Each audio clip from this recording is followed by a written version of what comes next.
নমস্কার, আমরা বেগুন কেন আসান ব্লগ বাই রাহুল তো নাই রাহুল জায়গায় ব্লগ লই বেন্য সরে গুমুতরি স্নান করি প্রথম হাসিল নতুন ফুজের ফুল তুলন আর ফুজের ফুল তুলতে নতুন খুবই ভালো লাগে। এনার এখন ছোট্ট ছাদ বাগান, খুবই সীমিত জায়গা, মানে অল্প জায়গার মধ্যেই হয়তো গাছ লাগাই।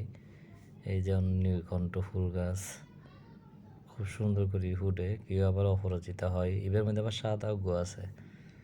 আর এই বলে যে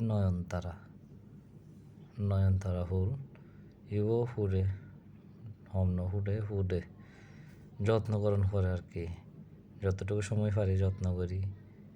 আসলে হাল বোলাতে বৃষ্টি হচ্ছিল তো ফুল মোটামুটি সুন্দর লাগে। এখন এই যে গোলাপি জবা মার বাগানের রানী, তুলসী গাছ, এই যে সাদা টগর হয়, কেউ সাদা ফুল হয়, তবে আমি সাদা টগরই হই।